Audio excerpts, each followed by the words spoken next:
रूसल छह, मुँह फुलाई के घरवा में घुसल छह। की भला है बोला ने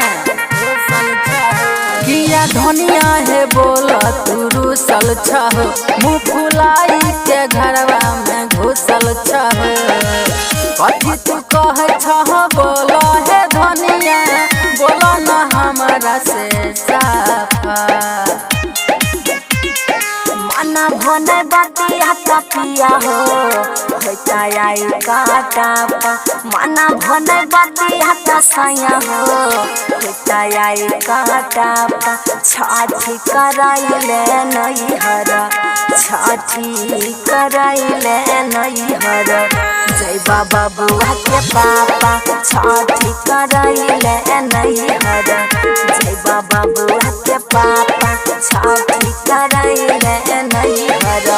अरे जाल तो हो हो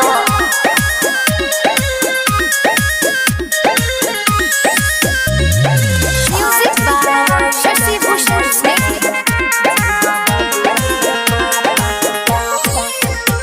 नहीं करह तू जीदी सब देव खरीद, यही पूजा पाठ तू कर लिह है। नहीं करवाया नहीं बुझवा हो सैया हमें तोहरा बा। जाके नैहर में पूजा करबै भाभी के साथ।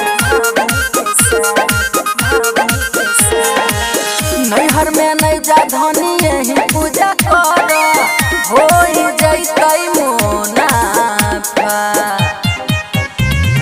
माना भने बाती हता पिया हो होता आई काटा पा।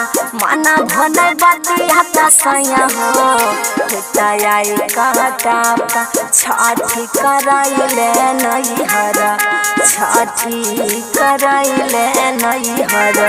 जय बाबा बुआ के पापा छाठी कराइले नहीं हरा। जय बाबा बुआ के पापा छाठी कराइले नहीं हरा।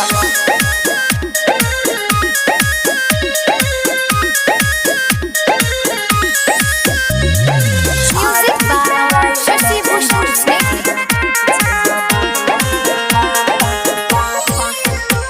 यही उठेबै कर जा धनी है नैहर नहीं जा। बुझो हमर बतिया हमार धनिया, अरे बुझो न हो।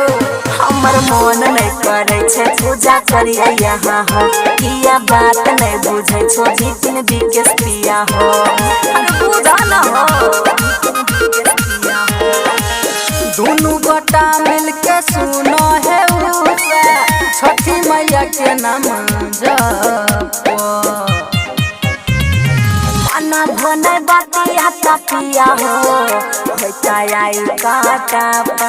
माना भने बाती हता साया हो होता आई काटा पा। छाठी कराइले नहीं हरा, छाठी कराइले नहीं हरा।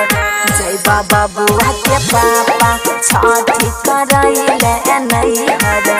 जय बाबा बुआ के पापा छाठी कराइले नहीं हरा। अरे जाल तो हो न हो। Aishwarya digital recording studio Samastipur.